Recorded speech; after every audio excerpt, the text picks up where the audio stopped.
اعوذ باللہ من الشیطان الرجیم بسم اللہ الرحمن الرحیم۔ طالب علم ساتھیوں، اس سے پہلے والی ویڈیو میں ہم نے سورہ بقرہ کی آیت نمبر 32 کا ترجمہ اور تفسیر پڑھے تھے۔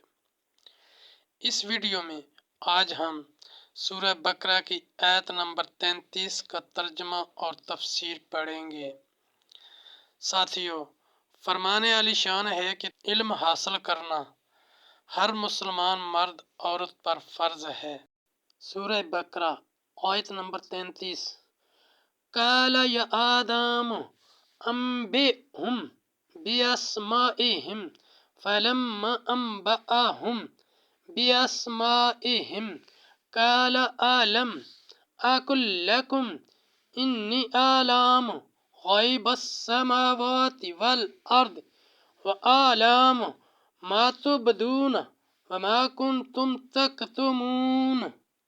آیت نمبر 33 کا ترجمہ۔ فرمایا اے آدم، بتا دے انہیں سب اشیاء کے نام۔ جب اس نے یعنی آدم نے انہیں سب کے نام بتا دیے، فرمایا میں نہ کہتا تھا کہ میں جانتا ہوں آسمانوں اور زمین کی سب چھپی چیزیں، اور میں جانتا ہوں جو کچھ تم ظاہر کرتے ہو اور جو کچھ تم چھپاتے ہو۔ آیت نمبر 33 کی تفسیر۔ اس آیت میں دوستو اللہ رب العزت نے حضرت آدم علیہ السلام کو فرمایا کہ اے آدم، ان کو بتا دے ان چیزوں کے نام۔ تو حضرت آدم علیہ السلام نے ان تمام چیزوں کے نام بھی بتا دیے، ان کی پیدائش کی حکمت بھی بتا دی، اور جو چیزیں وہ لوگ چھپاتے تھے وہ بھی بتا دی، جو لوگ وہ ظاہر کرتے تھے چیزیں وہ بھی ساری بتا دیں۔ یعنی حضرت آدم علیہ السلام نے ہر چیز کا نام اور اس کی پیدائش کی حکمت بتا دی۔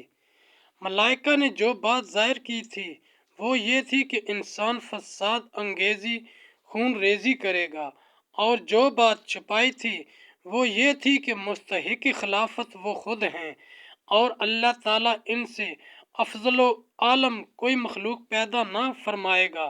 مسئلہ اس آیت سے انسان کی شرافت اور علم کی فضیلت ثابت ہوتی ہے، اور یہ بھی کہ اللہ تعالیٰ کی طرف تعلیم کی نسبت کرنا صحیح ہے، اگرچہ اس کو معلم نہ کہا جائے گا، کیونکہ معلم پیشہ ور تعلیم دینے والے کو کہتے ہیں۔ مسئلہ اس سے یہ بھی معلوم ہوا کہ جملہ لغات اور کل زبانیں اللہ تعالیٰ کی طرف سے ہیں۔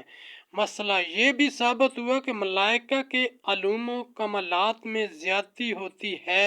ساتھیوں، ہم نے قرآن تعلیمات کو دنیا کے کونے کونے میں پہنچانا ہے، اس لیے آپ بھی اپنے دوستوں، اپنی فیملی کو میرا چینل قرآن ود ایڈی پیڈیا سبسکرائب کرنے کی دعوت دیجیے، گھنٹی بجانا نہ بھولنا۔